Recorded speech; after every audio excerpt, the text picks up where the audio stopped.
உங்கள் தந்தி1 தொலைக்காட்சியில் தினமும் ஒரு சர்ப்ரைஸ் மாலை 6 முதல் 7 மணி வரை காண தவறாதீர்கள். திரு துக்ளக் ரமேஷ் இணைந்திருக்கிறார். திரு ரமேஷ், பிரசாந்த் கிஷோரை அதிமுக அணுகுவதாக தகவல். இன்டர்னலா அதிமுகவில் சில மாற்று கருத்துக்கள், சசிகலா ஓபிஎஸ் எல்லாம் சேர்க்கணும், வியூகங்களை மாற்றணும் அப்படிங்கிற கருத்துக்கள்லாம் வைக்கும்பொழுது பிரசாந்த் கிஷோரை 2026 சட்டமன்ற தேர்தலை நோக்கமாக கொண்டு அதிமுக அணுகுவதாக தகவல். இது பற்றி உங்களுடைய பார்வை?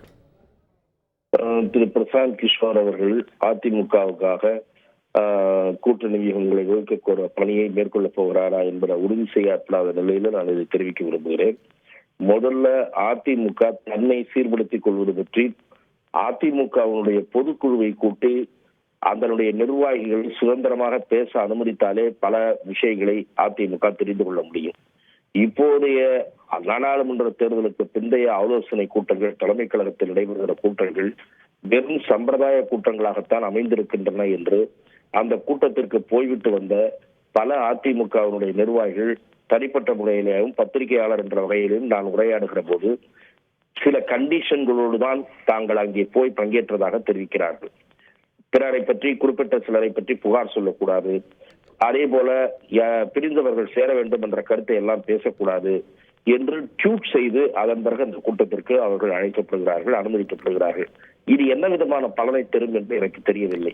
செல்வி ஜெயலலிதா அவர்கள் காலத்திலேயே அதிமுக மோசமான தோல்வியை தழுவிய போது சுதந்திரமாக பேச அனுமதிக்கப்பட்டார்கள். அது தவிர அந்த மண்டபத்திலே பெட்டி வைக்கப்பட்டு அந்த பெட்டியிலே தங்களுடைய கருத்துக்களை எழுதி போடலாம் என்ற ஒரு ஏற்பாட்டையும் செல்வி ஜெயலலிதா செய்தார். அப்படி எதுவுமே செய்யாமல், அதாவது கைப்புண்ணுக்கு கண்ணாடி எதற்கு என்று தெரிவதை போல காரணங்கள் மிக தெளிவாக கண்ணுக்கு நேரே இருக்கும் போது எதற்காக அந்த கூட்டம் நடைபெறுகிறது என்று தெரியவில்லை. பலவீனமான வேட்பாளர்கள் நிறுத்தப்பட்டது, கூட்டணியே இல்லாமல் பலவீனமாக நாடாளுமன்ற தேர்தலில் காட்சி அளித்தது, திரு ஓபிஎஸ், திருமதி சசிகலா அவர்கள் ஒதுக்கப்பட்ட காரணத்தால் ஒரு குறிப்பிட்ட சமூகத்தினரின் அதிருப்திக்கு அதிமுக ஆளானது. இன்டர்னல் ரீஸ்ட்ரக்சரிங் செய்யாம தேர்தல் வியூகங்களை வகுக்கிறது அப்படிங்கிறது பலனளிக்காதுன்னு கருதுறீங்களா? முதலில் அதிமுக தன்னை சரிப்படுத்திக் கொள்ள வேண்டும். சென்னை மாவட்டத்திலேயே அதிமுக மிக பலவீனமான நிலையில் இருக்கிறது. சென்னையை ஸ்வீப் செய்யக்கூடிய அளவுக்கு செல்வி ஜெயலலிதா வைத்திருந்தார். இன்றைக்கு சென்னையிலே அதிமுக நடத்துகிற ஆர்ப்பாட்டத்தில் 200 பேர் கூட காணப்படவில்லை. இப்படிப்பட்ட நிலையிலே கட்சியை வைத்துக் கொண்டு பிரசாந்த் கிஷோர் ஜெயித்து கொடுத்து விடுவார் என்று நினைப்பது கற்பனை. பிரசாந்த் கிஷோர் என்ன சாதிக்க போகிறார் என்பது எனக்கு புரியவில்லை. மிக வலிமையான கூட்டணி அதிமுக உருவாக்க வேண்டும், பிரிந்து சென்றவர்கள் சேர வேண்டும்.